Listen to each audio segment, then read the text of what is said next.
స్వాగతం అందరికీ. ఈ ఛానల్లో మీ అందరినీ హర్షంగా ఆహ్వానిస్తున్నాము. ఇప్పుడు మనం శ్రీ సత్యనారాయణ స్వామి వ్రతం గురించి తెలుగులో సంక్షిప్తంగా తెలుసుకుందాం. శ్రీ సత్యనారాయణ వ్రతం చాలా పవిత్రమైనది. ఈ వ్రతాన్ని చేసుకోవడం వల్ల భక్తులకు ఆయురారోగ్యాలు, సంపదలు కలుగుతాయని విశ్వాసం. సాధారణంగా ఈ వ్రతాన్ని ఏదైనా శుభకార్యం, కుటుంబ సమ్మేళనం లేదా ప్రత్యేక సందర్భాల్లో చేస్తారు. సత్యనారాయణ స్వామికి పూజ చేసి పంచామృతం, పంచతత్వాలతో నైవేద్యాలు సమర్పించడం వ్రతం యొక్క ముఖ్య అంశం. పూజ సమయంలో వ్రతకథను శ్రద్ధగా వినడం ద్వారా సర్వసౌభాగ్యాలు సిద్ధిస్తాయని నమ్మకం ఉంది. ఇలా శ్రీ సత్యనారాయణ స్వామి వ్రతం భక్తి మరియు శ్రద్ధతో చేసే పవిత్ర పూజ. శ్రీ సత్యనారాయణ స్వామి వ్రతం అంటే భగవంతుడు సత్యనారాయణుని ఆరాధిస్తూ చేసే పవిత్రమైన పూజ. ఈ వ్రతం ద్వారా మనకు సంపదలు, సంతోషం, శాంతి కలుగుతాయి. ఈ వ్రతం వ్రత కథ, పూజాక్రమం, నైవేద్యం, వ్రత విధానం వంటి ముఖ్య అంశాలను సులభమైన శైలిలో తెలుగులో వివరించడం జరిగింది. 1. వ్రతానికి అవసరమైన సామగ్రి: పూజా మందిరం, చిన్న పీట లేదా బల్ల, కొత్త తెల్ల పంచె లేదా శుభ్రమైన వస్త్రం, బియ్యం, పంచామృతం, పాలు, పెరుగు, నెయ్యి, తేనె, చక్కెర, సత్యనారాయణ స్వామి విగ్రహం లేదా చిత్రపటం, పూలు, తులసి, పసుపు, కుంకుమ, కొబ్బరికాయ, పండ్లు, పసుపు, పంచభక్ష్య పరమాన్నం లేదా సత్యనారాయణ ప్రసాదం, గోధుమ పిండితో పరమాన్నం చేయడం సాంప్రదాయం. వ్రతానికి ముందు చేయవలసిన సన్నాహాలు: పూజ మందిరాన్ని శుభ్రం చేయాలి. పంచామృతంతో స్వామి విగ్రహాన్ని స్నానం చేయించి పసుపు, కుంకుమతో అలంకరించాలి. కలశం సిద్ధం చేసి అందులో బియ్యం వేసి దానిమీద స్వామి విగ్రహం పెట్టాలి. గణపతి పూజ, అష్టదిక్పాలకుల పూజ, నవగ్రహ పూజ జరిపించాలి. పూజా విధానం: ఈ పూజ ప్రారంభంలో శ్రీ గణేశుని పూజ చేసి అందరికీ శుభం కలగాలని ప్రార్థించాలి. సత్యనారాయణ స్వామికి పంచామృతంతో స్నానం చేయించి పసుపు, కుంకుమ, పూలతో అలంకరించాలి. స్వామికి తులసి దళాలు, పండ్లు, పసుపు, పూలతో పూజ చేయాలి. సత్యనారాయణ వ్రత కథను వినడం ముఖ్యమైనది.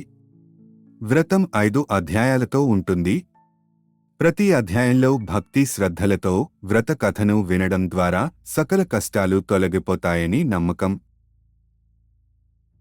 వ్రత కథ ప్రధాన వివరాలు: ప్రథమ అధ్యాయం: నారద మహర్షి భూలోకంలో మనుషులు ఎందుకు దుఃఖిస్తున్నారో తెలుసుకోవడానికి విష్ణుమూర్తిని ప్రశ్నిస్తారు. విష్ణుమూర్తి సత్యనారాయణ వ్రతం చేయడం వల్ల అన్ని సమస్యలు పరిష్కారమవుతాయని వివరిస్తారు. ద్వితీయ అధ్యాయం: ఒక బీద బ్రాహ్మణుడు ఈ వ్రతం చేయడం ద్వారా ధనవంతుడవుతాడు. తృతీయ అధ్యాయం: ఒక వ్యాపారి ఈ వ్రతం చేయడం ద్వారా తన పుత్రపౌత్రాభివృద్ధిని పొందుతాడు.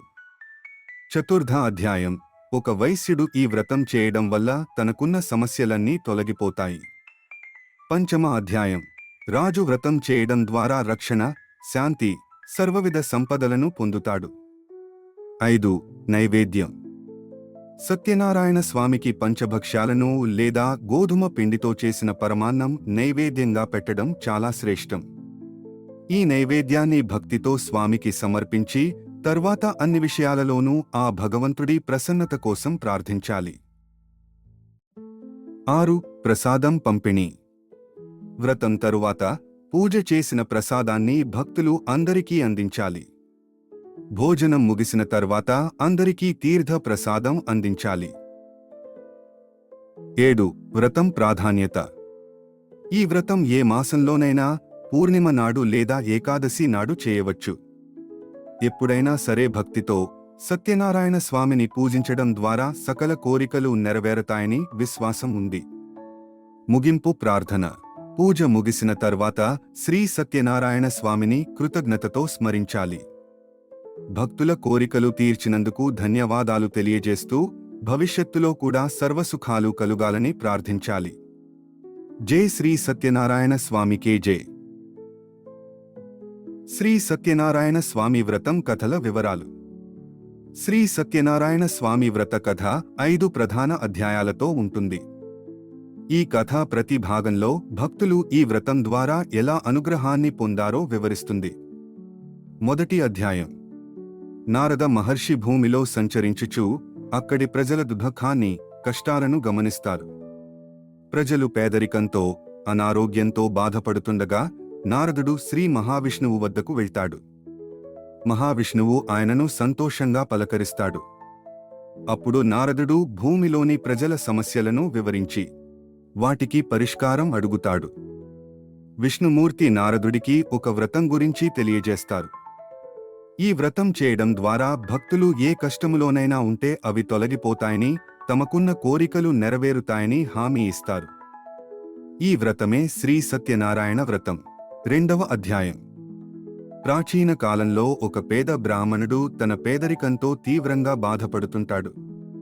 ఒకరోజు అతను గ్రామంలో అడుక్కునే వ్యాపారంలో విఫలమై నదీ తీరానికి చేరుతాడు. అక్కడ అతని దుర్భాగ్యం తీర్చగలిగే దైవాన్ని ప్రార్థిస్తూ విలపిస్తాడు. ఇప్పుడు అతనికి స్వామి స్వయంగా ప్రత్యక్షమవుతాడు. స్వామి అతనికి సత్యనారాయణ వ్రతం గురించి వివరించి అది చేసి బాగుపడవచ్చని చెబుతాడు. స్వామి యొక్క ఆజ్ఞ మేరకు బ్రాహ్మణుడు వ్రతాన్ని స్నేహితుల సాయం తీసుకుని సత్ఫలితంగా చేస్తాడు. కొన్ని రోజులకే అతనికి తగినంత సంపద వస్తుంది. అతని పేదరికం తొలగిపోతుంది. మూడవ అధ్యాయం. కళ్యాణపురం అనే గ్రామంలో ఒక ధనవంత వ్యాపారి ఉండేవాడు. అతనికి ఎన్నో ఆస్తులు ఉన్నా సంతానం లేకపోవడం వల్ల దుఃఖంలో ఉంటాడు. అతను సత్యనారాయణుని పూజ చేయమని సలహా తీసి భక్తితో వ్రతం చేస్తాడు. స్వామి అనుగ్రహంతో అతనికి ఒక బిడ్డ కలుగుతుంది.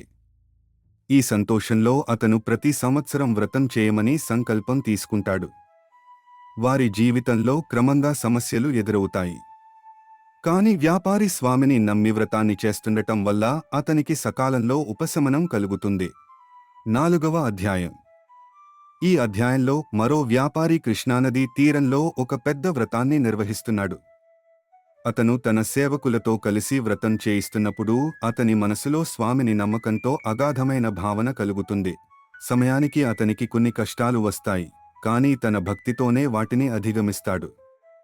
ఈ వ్రతం చేయడం వల్ల అతని కుటుంబం ఆయురారోగ్యాలతో, సకల సౌఖ్యాలతో జీవిస్తుంది. ఐదవ అధ్యాయం. ఈ అధ్యాయంలో ఒక రాజు గురించి వివరించడం జరుగుతుంది.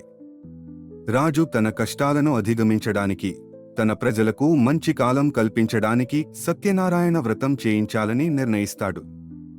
ఒకరోజు అతని రాజ్యంలో నిస్సహాయంగా తిరుగుతున్న ఒక సన్యాసి రాజుకు స్వామి వ్రతం చేయమని సలహా ఇస్తాడు. రాజు వ్రతం చేసి స్వామి కృపతో తన రాజ్యాన్ని పునఃప్రతిష్ఠించుకుంటాడు. ఈ వ్రతం చేయడంతో రాజు ప్రజల మధ్య శాంతి, సంపద, సౌభాగ్యం కురుస్తాయి. అటు తరువాత రాజు ప్రతి పౌర్ణమి నాడు ఈ వ్రతం చేయించడం ఆనవాయితీగా చేస్తాడు. వ్రత కథలోని ముఖ్య సందేశం. సత్యనారాయణ వ్రత కథలో ప్రతి అధ్యాయం భక్తుల కష్టాలను ఎలా తొలగించాలో, వారి జీవితం ఎలా మెరుగుపరుచుకోవాలో వివరిస్తుంది. భగవంతుని తత్వం, ఆయన దయను ప్రతి పాత్ర ద్వారా వివరించడం ద్వారా భక్తి భావనను పెంచుతుంది. జై శ్రీ సత్యనారాయణ స్వామికే జై. జై శ్రీ సత్యనారాయణ స్వామికే జై. జై శ్రీ సత్యనారాయణ స్వామికే జై.